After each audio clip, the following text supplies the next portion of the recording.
ಸುಜಾತ ಬಿಡದಿಯಿಂದ. ಸುಜಾತ ಅಮ್ಮ ನಮಸ್ತೆ. ಸುಜಾತ ಅವರೇ ನಮಸ್ಕಾರ ಅಮ್ಮ. ನಮಸ್ತೆ ಸರ್. ಹೇಳಿ ಸರ್, ಮೊದಲನೇದಾಗಿ ನಿಮ್ಮ ರಾಜ್ ನ್ಯೂಸ್ಗೆ ತುಂಬಾ ತುಂಬಾ ಧನ್ಯವಾದಗಳು ನಮ್ಮ ರೈತರ ಪರವಾಗಿ ಸರ್. ಥ್ಯಾಂಕ್ ಯು ಅಮ್ಮ, ಧನ್ಯವಾದಗಳು. ಸರ್, ಇವಾಗ ನೀವು ಬಂದಿದ್ರಲ್ಲ ನಮ್ಮ ಅಡಿಗೆಲ್ಲ ವೀಕ್ಷಣೆ ಮಾಡಕ್ಕೆ ಸರ್. ನೀವು ನೋಡಿದ್ರಾ ನಾ ಬಂದಿದ್ದು? ಹೌದು ಸರ್, ನಾವು ಮಾತಾಡಿದ್ವಿ. ಮತ್ತೆ ಬನ್ಗಿರಿ ನೇರ ಪ್ರಸಾರ ಕೊಟ್ರಲ್ಲ ಸರ್, ಹೌದಮ್ಮ, ಅಲ್ಲೂ ಭಾಗವಹಿಸಿದ್ವಿ ಸರ್. ಅಲ್ಲಿ ನೀವು ಬೆಳಗ್ಗೆಯಿಂದ ಸಂಜೆವರೆಗೂ ಎಲ್ಲ ಏನ್ ವೀಕ್ಷಣೆ ಮಾಡ್ಕೊಂಡ್ ಬಂದ್ರಿ ಅಲ್ವಾ ಸರ್?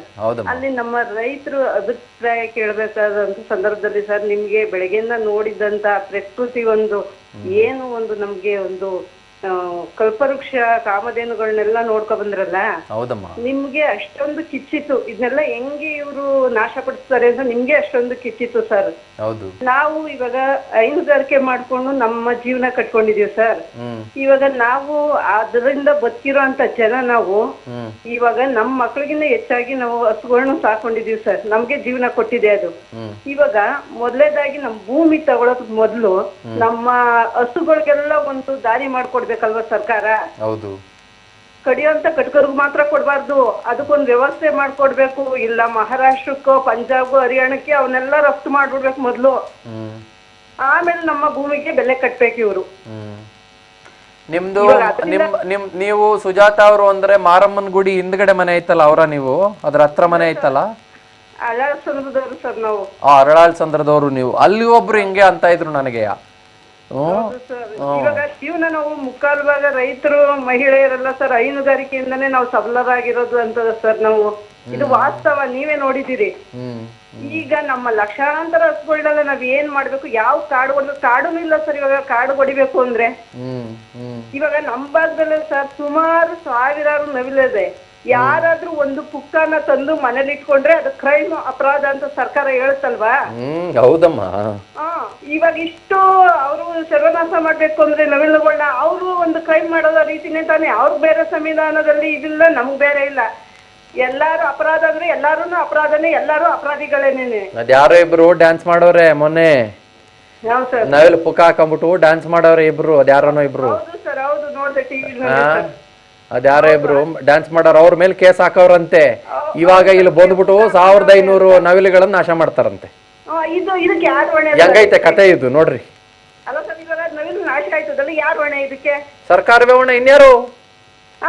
ಇವರು ಈ ಒಬ್ರು ಏನು ಜನಸಾಮಾನ್ಯನ ಒಂದು ನವಿಲು ಎರಡು ನವಿಲು ಏನೋ ಇದಾದ್ರೆ ಇವರು ಹೊಣೆ ಮಾಡಿ ಕೇಸ್ಕೊಳಾಕಿ ಇದ್ ಮಾಡ್ತಾರೆ.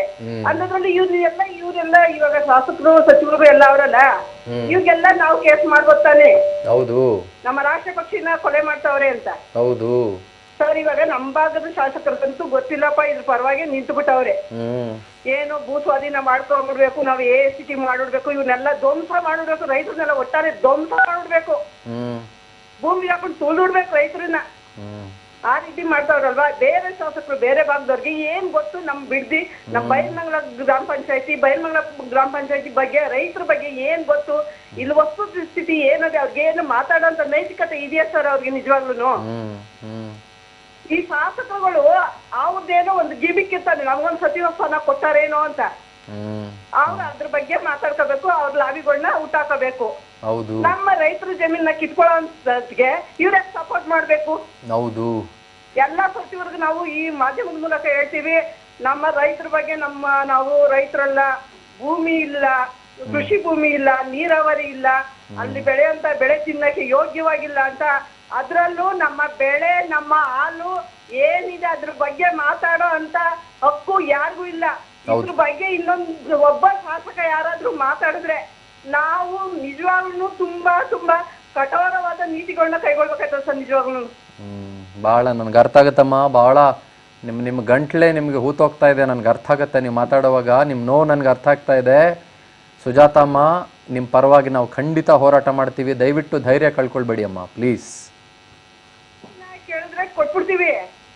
ಇದು ನಮ್ಮ ಬದುಕು ಸರ್, ಇದು ನಮ್ಮ ಬದುಕು, ಇದು ನಮ್ಮ ಅಸ್ತಿತ್ವ, ನಮ್ಮ ಮಕ್ಕಳ ಭವಿಷ್ಯ ಸರ್. ಇದು ನಿಜವಾಗ್ಲೂ. ಹೌದಮ್ಮ, ಥ್ಯಾಂಕ್ ಯು ಸರ್. ನಾವು ನಮ್ಮ ಬಗ್ಗೆ ಇಷ್ಟೆಲ್ಲ ಪ್ರೋಗ್ರಾಮ್ ಮಾಡಿದ್ರೆ ತುಂಬಾ ತುಂಬಾ ಥ್ಯಾಂಕ್ಸ್ ಸರ್. ಇಲ್ಲೇ ಅಮ್ಮ, ನಮ್ಮ ಕರ್ತವ್ಯ ಅಮ್ಮ, ನಮ್ಮ ಕರ್ತವ್ಯ.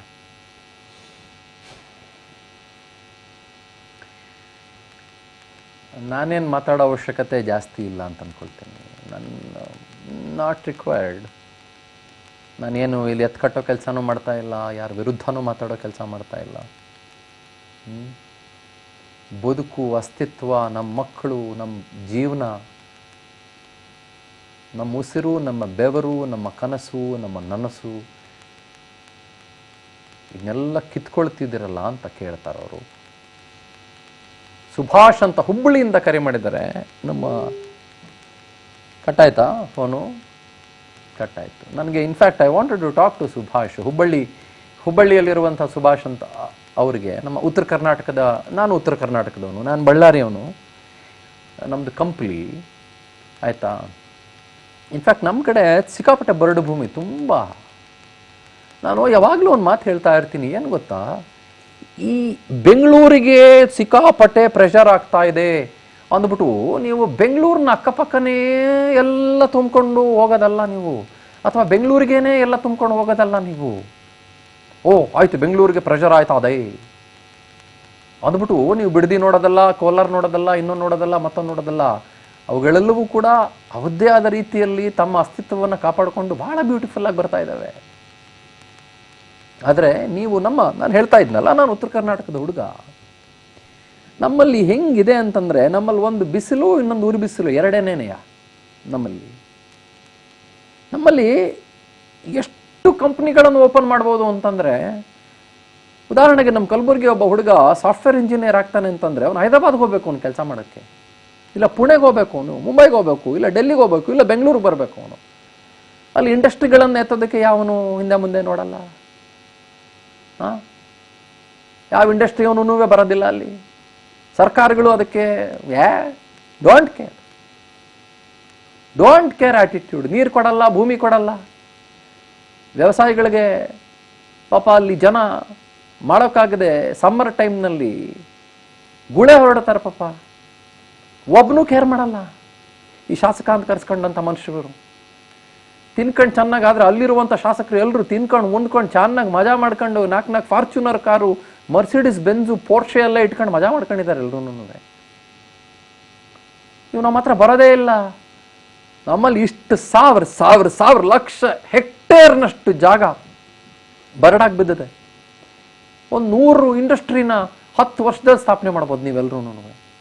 ಒಂದು ಸಾಫ್ಟ್ವೇರ್ ಕಂಪ್ನಿ ದೊಡ್ಡದಾಗಿರೋದು ಯಾವುದು ಉತ್ತರ ಕರ್ನಾಟಕದಲ್ಲಿ ನಿಮ್ಗೆ ಕಾಣಕ್ಕೆ ಸಿಗಲ್ಲ ಇವತ್ತಿಗೆ.